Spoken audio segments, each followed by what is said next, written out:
A joyous welcome to all for today's session of We Reach 2022, an alumni engagement initiative. And I am Yash Raze, your host for this session. Today, we'll be listening to some insightful thoughts on the topic Cloud, a better place to go. Before we begin the session for today, I would like to invite Dr. Manoj Sabnis, Deputy Head of Department Information Technology, to address our viewers. Hello everyone, good morning to all of you. This is our third Virage where we have opted for both modes, online and offline. And this time also we are coming back to you with success stories of our alumni. This time with us we have one of our alumni, Mr. Vishal Asrani, who will be taking us through the journey of cloud. So let us all gear up and join him to go with him through this journey of cloud. Thank you.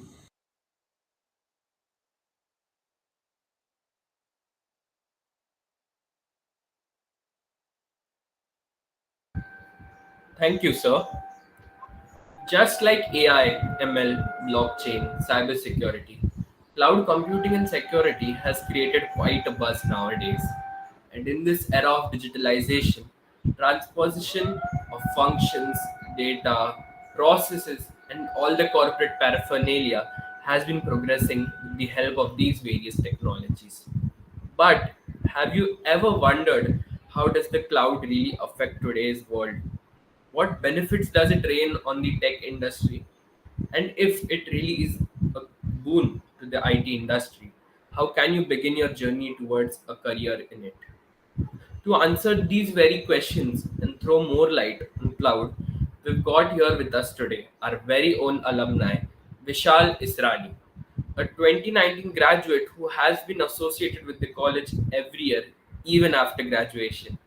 Currently, he works as an associate software engineer at JP Morgan Chase and Company, where he leads the server-side development of his project, along with being the social good ambassador for Code for Good, which is the entry-level hackathon organized for campus placements.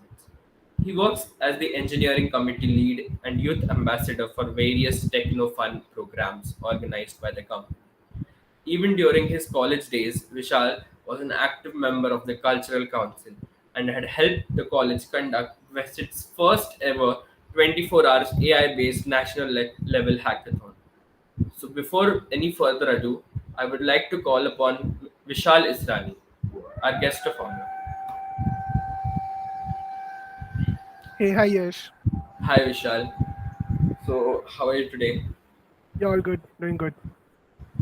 And are you excited for your talk today? Yeah, absolutely. That's great. That's great. So before we begin, could you just tell us in short how has your journey in JP Morgan been so far? Yeah, with the company, it has been amazing. It's not that we as engineers just do the development work. We get to engage with various business stakeholders, get to understand the hows and whys of the code as well, making our work interesting and not monotonous like we usually hear in the corporate world. And yeah, apart from this, there are tons of events that keep happening that keeps us engaged as well. So yeah, overall, I'm liking it here. That's great. That's great. So before we move on to your presentation, Vishal, I would just like to remind the viewers that if they have any queries related to your presentation, they could put it in the chat box. So the platform is yours, Vishal. Yeah, thank you, Yash.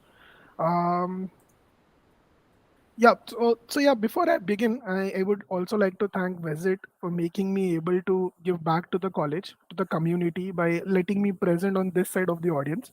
Currently, as Yash also mentioned, that I worked as a software engineer at JP Morgan Chase, and go along with being a social good ambassador for Code for Good, and I lead engineer committee alongside.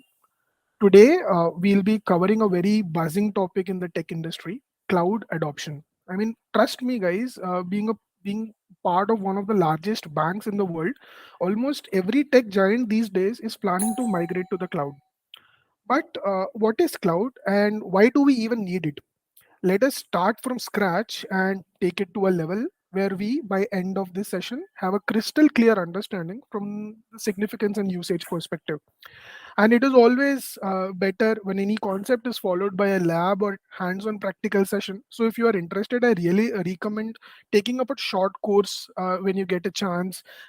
They'll give you an environment which usually costs otherwise to make the most of this topic.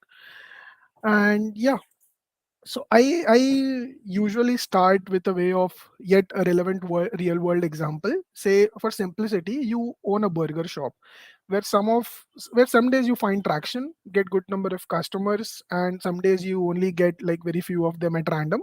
And to be honest, there hasn't been a pattern to draw on which days are the busiest. Now the issue with this model is you don't know how much staff you need to employ it, and it doesn't end there, right? You don't even know how much raw material you get for the day, how much bread do you need to purchase from the bakery, or how much potatoes you need to boil for your aloo tikki. We just keep it on average.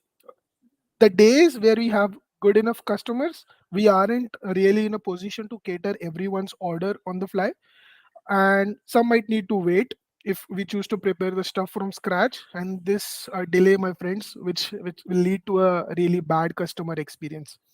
And even when the customers are few in number, the leftover material and unnecessary idle staff would incur an expenditure to you as the owner. Now we are getting a bit on the track, and let us try to relate this with software applications. Again, for simplicity, let us narrow down to our example to Paytm, which offers a wide variety of features ranging from their primary payment option to ticket booking, bill payments, and even shopping. Though not extensive, let's consider. Paytm has deployed their application to a super fast, gigantic, ultra speed data transfer capable server. And imagine there are only like 500 customers in a day, and say they make 10 rupees profit from each of them, making it 5,000 for a day. Leave the human resources aside, the server cost itself would drag the numbers negative, bringing them on the losing side. On the other hand, if they play safe and use minimal hardware and software resources, the day get the day they get the traffic on their system, it is going to give users a very bad experience. Imagine paying 30 rupees to a vada pav stall, and the auntie frying 10 more vada by the time you have scanned and transferred the money. It won't look great, but right? This efficient management of resources based on the current need is one of those many factors why everyone wants to move to the cloud.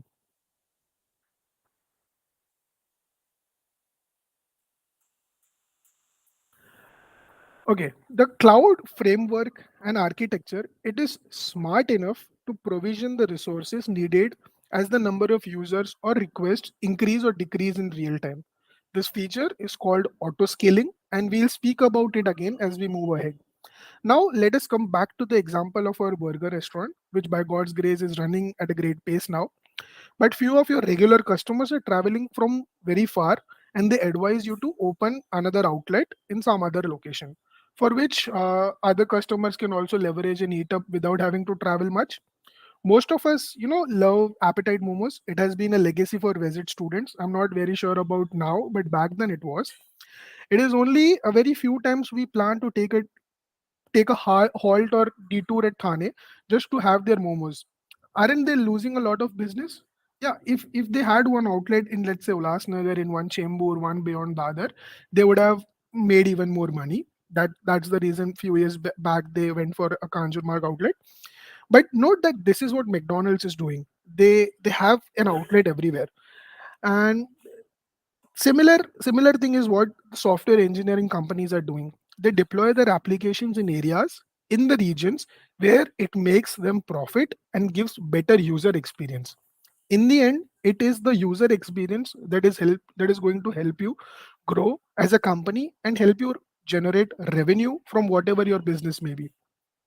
With the internet, people have connected globally. And imagine Netflix being a US company having their data hosted only in the US, where people like us in India have to wait 30 minutes for a video to buffer and load. Would anyone want to go back to the 2G era? I'm sure no.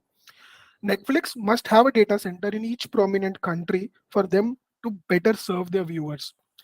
This regional deployment is yet another feature of cloud.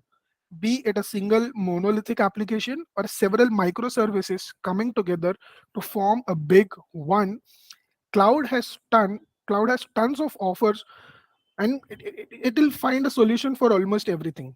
These are the features that has made a buzz for this the term called cloud. And if we move ahead, uh, let us see who are the leading cloud providers these days. These are the leading cloud providers. The AWS is leading the world. Next we have Azure, Google Cloud, and they up to an extent offer similar services. But let us deep dive into each generic feature now.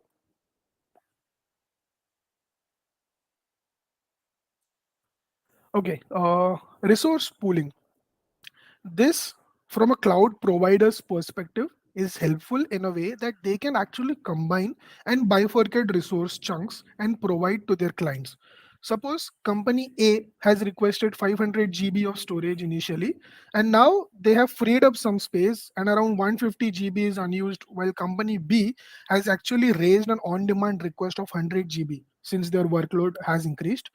The cloud provider can share up that 100 GB from the unused part, thereby without having to provision and set up everything differently for different customers. Right? Note that the data is always private and things are encapsulated in a private environment, usually termed as a VPC, which is a virtual private cloud. That is, company A and B, even though they are sharing the same underlying hardware at once, would never be able to access each other's data. This is the level of security that is enforced with the cloud. And from a customer's perspective, let us take an example of Meta here, formerly known as Facebook. Meta owns various products now, with Facebook itself, Instagram, and WhatsApp. With the millions of users they have, let us say they require 1000 GB of storage. The problem with a non cloud solution is that for each country, they need to host a data center, a physical one. Say 200 GB in India, 400 GB in London, 400 GB in States, and so on. And when it is midnight here in India, most of the people are sleeping. The US is buzzing off in their daytime, and this is when they realize they need more than 400 GB in US. And since it is a physical data storage in the non-cloud solution, they need to mount another disk to it to cater the increasing requirements.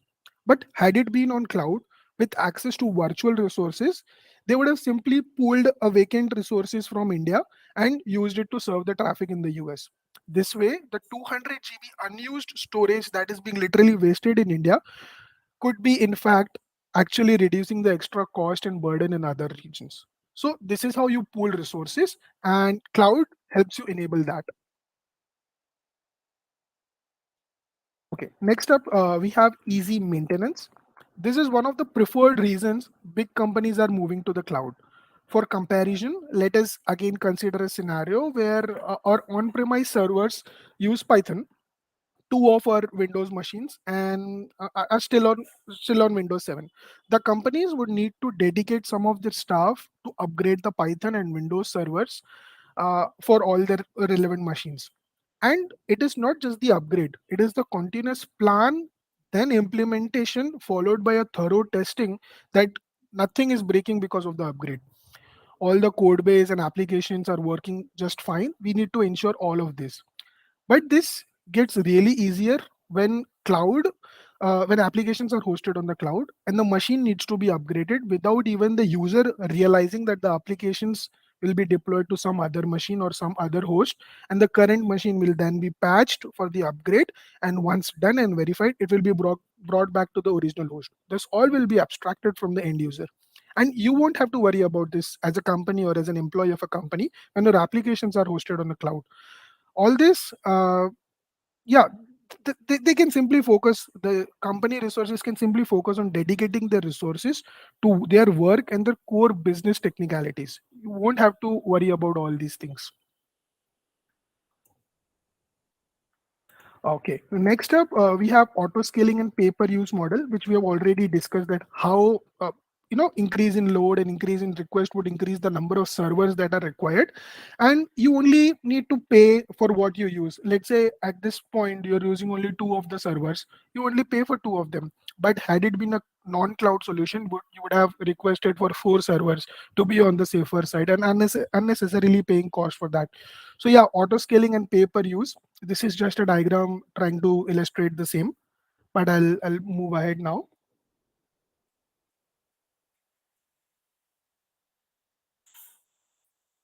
Okay. So we also talked about regional deployment, and regional deployment actually helps in load balancing services. When I say load balancing, there could be multiple instances of the same application running across regions. A basic example could be a payment counter in DMart or a trial room in your big showroom, where they have multiple counters in trial rooms trying to distribute the load across. This helps in overall availability of your application. Even when one of those nodes is down, other node can still serve the traffic. Note that here the cloud architecture would be smart enough to spawn any other instance when one of those goes down. We can configure that while deploying our application. Just say at a time I need 5 instances of this application, and one goes down in New Jersey, and it sees enough. Cloud is smart enough to spawn resource recoveries in say New York. It will automatically do so. There is no burden to take care of the failed instances. This is the headache of the cloud provider, and this leads us to yet another topic, which is called disaster recovery. How many times in the recent past have you seen Instagram down? At least 3 4 times, yeah, in recent months. Note that Instagram and all such biggies are widely hosted on the cloud platforms. And when it was down, it was not the issue with the cloud, but their Instagram's code itself. We don't we don't code on the cloud. We just deploy our coded and ready applications on the cloud. Now, when it was recovered, the Instagram was recovered after some downtime. Did you see any of the accounts getting deleted or any of the old messages disappearing? No, right? That is because they back up everything for such cases where a disaster happens and their systems go down. These backups are stored in form of a snapshot, and they can literally start from there again when the system is back. This is possible because of the cloud's architecture, that it automatically performs backup at a configured intervals, and for you not to lose any data in if such a case happens. To relate more, let's say if you're typing out a document in Notepad or Word, and suddenly your computer shuts off without you hitting the Control S button, what happens? Your entire data is lost, right? But if you type out the same thing over Google Docs, and even when it suddenly goes off, you can continue typing from where you left off. This is because Google Drive automatically backs up every second that you type something. Note only that you can revisit the entire history of the document should you want to go back to a version. So this is the importance of backup, and it is auto configured in cloud.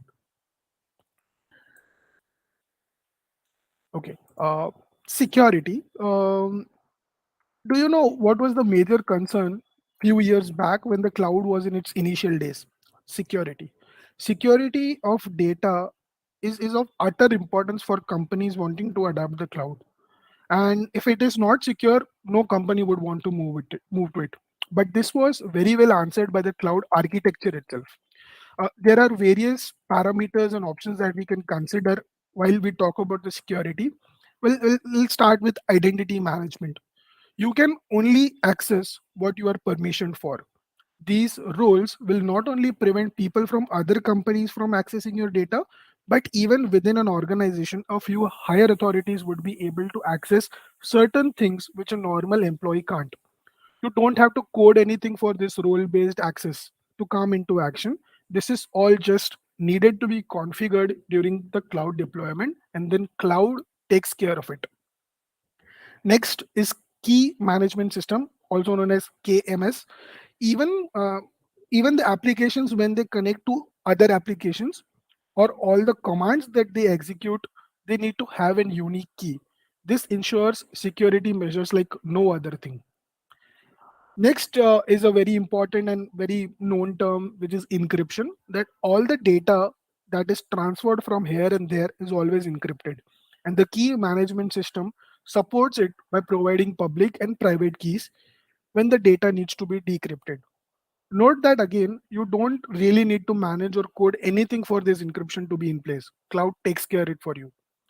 And apart from this, it continues to make the environment secure via firewalls, intrusion detection system, compliance policies, multi-factor authentication, and whatnot. So yeah, security answered. Okay. Next up, this is a very specific feature in AWS called Lambdas.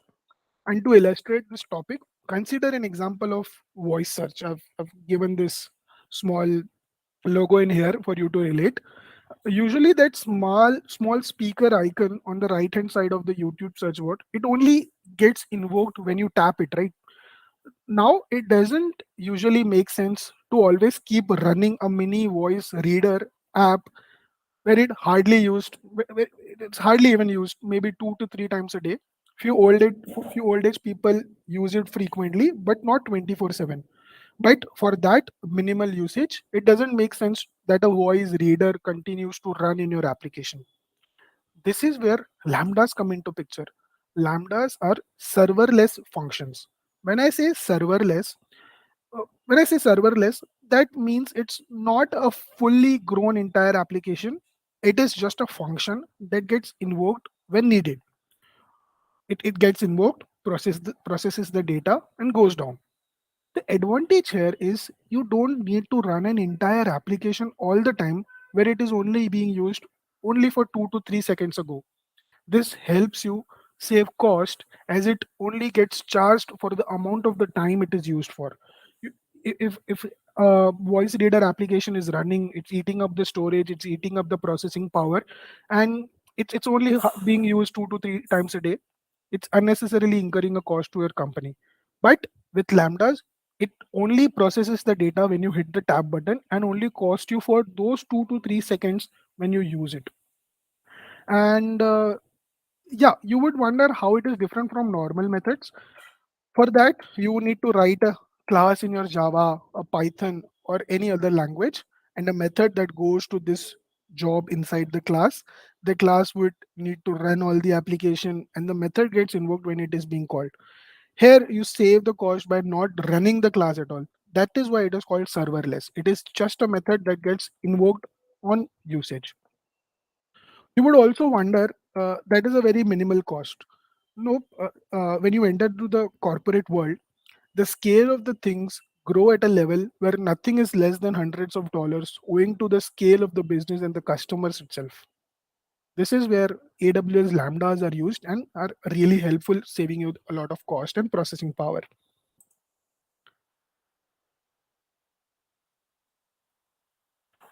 Okay.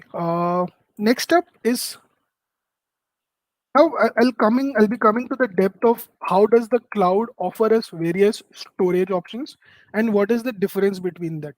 Note that in your local machine or even consider your PC, it is the hard disk that we usually use, but different types of storage can help perform when it comes to different types of data.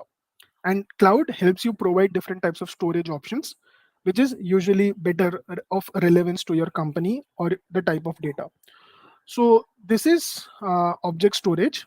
In object storage, data is divided into chunks of objects, and it is stored wherever the space is free, like this.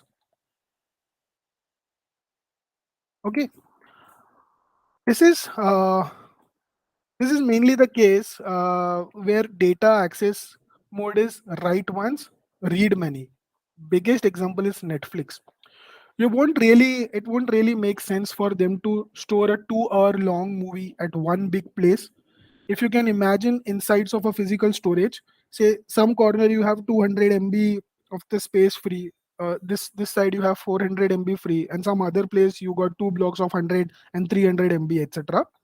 And if the movie size is 1 GB, with you wanting it to store all together, the above blocks are literally a wastage for you. You can't utilize those small blocks. But you can very well divide the entire media into objects and store it. Having said that, there is one more advantage, that you won't need to buffer the entire movie at once. When it is divided into objects and stored across, you can buffer all whenever it is being accessed. You won't need to buffer the entire 1 or 2 hour ka movie, which is usually a 1 GB long. Say, a user starts watching and only watches for 10 minutes and closes off when he gets busy. It doesn't make sense to load an entire 2 hour movie in the buffer, which is again a cost for you as well as a bad user experience for the watcher as well. Object storage allows you to access data whenever it is being used. The movies are written or saved once and are being accessed multiple times by different users across different companies, across different regions. Okay. With that, object storage is done. I'll move to file storage. Okay. This stores data in form of a hierarchical structure. It is used when we want data to be linked. One example could be your Google Drive. It is very similar to your local machines, but yeah, Google Drive, folders inside folders with documents and some files inside that, similar to your local machine with C and D drives as example. And another real life example is Facebook or Instagram, where you click on a profile, it spawns out links to their photos, their followers, their stories. And when you click a particular photo, it then tells you the comments on that photo. Basically, this is being used where we want the data to be connected for an easy traversal. Another example could be your web browser. So when you try searching any option, you visit links, you go ahead, then you hit the back button on your browser. It takes you to the previous page that you visited. This is where file storage in a hierarchical structure is used. And cloud provides different storage options for different types of data that your company or your project is based upon. Okay, next is block storage. This is used when we need high performance mission critical IO operations, and where you need the data to be very fast in a reliable manner. With object storage, you need to connect the data piece again in a buffered data. Though it is very fast already, block storage provides even faster input output, mostly used in databases where replication is necessary and the data needs to traverse as an entire block, mostly used by NASA and all those companies where mission critical operations are performed and data transfer is very important. Okay. uh, okay, next up, we have networking. I'll keep it very short and very simple. Though it's usually found that people don't understand networking, but yeah, let us go back to a decade where everything was wired. Long back, our computers and phones were made wireless, and now even our earphones have been replaced with earbuds, and our keyboards and mouse are being connected wirelessly. Same is the case with data transmission. No more need of physical network setups, routers, and peripheral devices. You can directly transmission petabytes of data here and there via cloud. Remember those old Bluetooth days where we needed the devices to be very close to each other and move, and for the movie transfers took forever. Now we just upload stuff on Google Drive or iCloud and share up and hit the share button and everything is being shared. This is the power of networking that we achieved via cloud. Okay, CloudWatch. Now, this is an interesting topic where you get statistics of the metrics used over cloud. Cloud providers help you with dashboards on how much resources are being used and what time and specifically at what region. Example could be Instagram getting more number of users online past dinner time when everyone is free and scrolling over media. Even more traffic on weekends. Zomato gets more orders during festive seasons or weekends. So this will help them configure more servers on weekends or on days that they run offers for them to provide a better user experience. This also helps visualize logs and system performance in a better way. Those screens that you remember, which is there on my presentation as well, these are usually shown in movies, and when they show some engineer coding something with a lot of lines on black screens, those are application logs. Everything that the application does is being logged. The system.out.println command that you use now will eventually be replaced by log.info, log.error, log.warn, etc. when you move to your companies. But with advancements and even non-technical population in IT increasing, we are moving to a phase where these log screens are being moved to dashboards for better analysis. Like this. Okay, say I want to know how many HTTP API calls we made by my system and how much did it take. Trivially, I would have to write a Linux command on my host trying to grab the HTTP calls, then pipe it to a word count, and it will only list the calls, post which I'll need to group them in a range of that actual sets. But with CloudWatch, it gives you a dashboard ready. Example, these many calls were made that took less than 10 seconds. These took longer than 500 milliseconds, with the errors or warnings telling why it took longer, which can usually cause bad experience again. No one likes the screen where you add items to a cart and it just spins over the screen every time before letting you go to the next step. Data statistics and analysis are very important for your for restructuring decisions and your architecture as well. So yeah, this black screen turned into this dashboard is basically what CloudWatch is.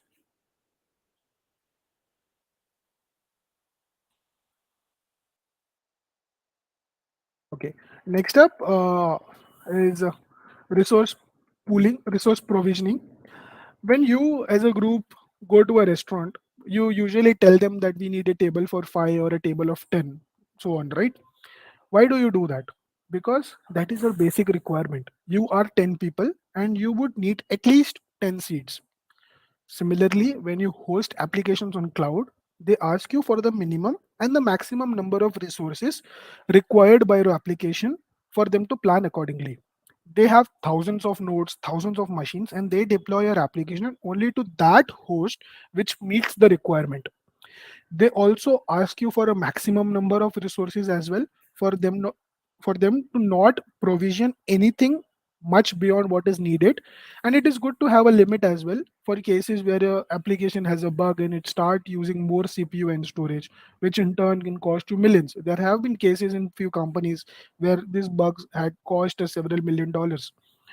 It is always better to mention a limit after which you will be alerted if your application goes to such a state.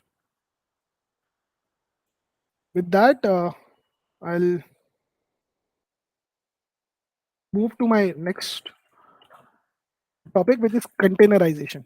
This is our last topic for the day, which is yet another feature very specific to Dockers and Kubernetes, which you can containerize your applications and deploy it.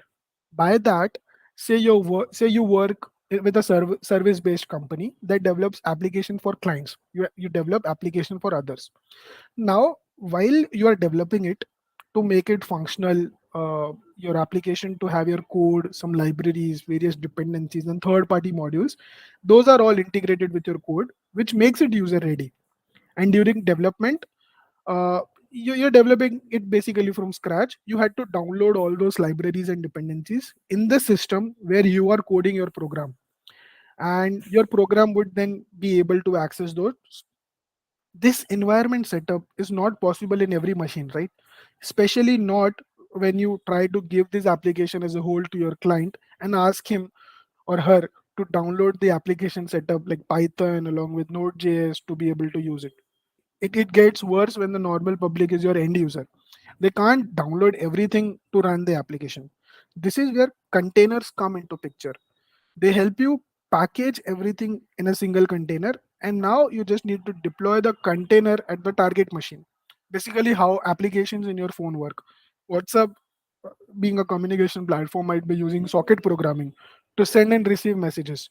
But would any of us have to set up socket objects in our phones? No, right? Because the applications come as a package, and when you install it, it automatically sets up the environment and whatever it needs for the application, or the program to function properly. With that, those are in high level of features offered by cloud, and there are many more, but I'll limit it here for you to gain a lot of information on this and then proceed ahead. And I also suggest having some hands-on experience as well. But yeah, I'll open up for any questions.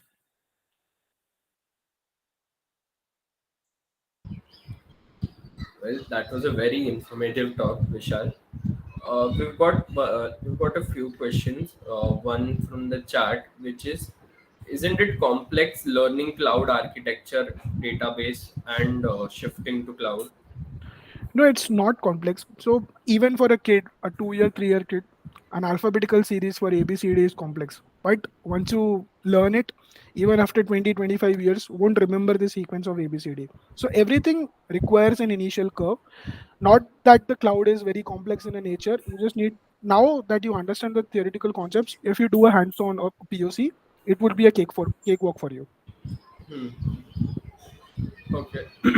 The other question is how to decide whether to use cloud-based services and or else when to create our own server. Like, Okay. So it's at the start you just need to start running your applications in your local machines or even a small server. But when you see that your audience is growing and it is from various different regions and your application is very critical for the downtime, you need to start deploying your applications to the cloud. So let's say if again Netflix is not on cloud, uh, people in India would take forever to load their or buffer their movies. And if a data center goes down in US, this would impact their users in the entire world. So not that I'm saying that when you reach to the Netflix stage you start deploying your applications to the cloud, but as you grow you will understand that there is a need of cloud. I need my application to be up and running all the time, and I need it to be in very regions, and these are the security constraints and all those features. okay, okay. We've got another question. Could you suggest any open source resources to learn about cloud to get industry ready?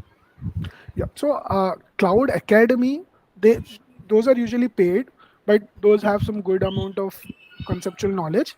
And when you talk about some cheaper resource or an open source, Udemy, I've found it even better than Cloud Academy. Hmm. And I guess on some days it costs around 399 rupees to get a course with all their environment. The only Hmm. reason that they cost about cloud ka resources is because cloud costs you money. Everything, you want to learn Java, you can set up Java in your machine, you can set up Python in your machine, but you can't set up cloud in your local machine. You need some resources. That is why usually cloud syllabus and cloud courses are usually paid, but 399 for such a huge amount of content and getting access to those resources should be fine. Okay. Okay. And I've got a question. You talked about containerizing and deploying application on cloud. So does it depend on the I won't say the weight, but how popular the application is or the software is to either containerize it and then deploy it or directly put it on the cloud. Like, does it differ? Like, since like you said, Netflix is a very big Mhm. application, Mhm. so maybe it is directly deployed on the cloud, like they have their own servers and all that. But Correct. if we have a smaller application, is it necessary to containerize it or something No, like no, that? I got your question. So if it is just a small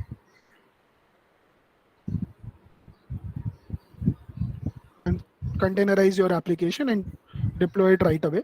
But Hmm. let's say consider an example where even I work on such an environment in my company where your Yeah. application has to talk with lot of other applications, has to Hmm. get data from a lot of libraries, making it a, the architecture diagram would itself look like a giant, you know.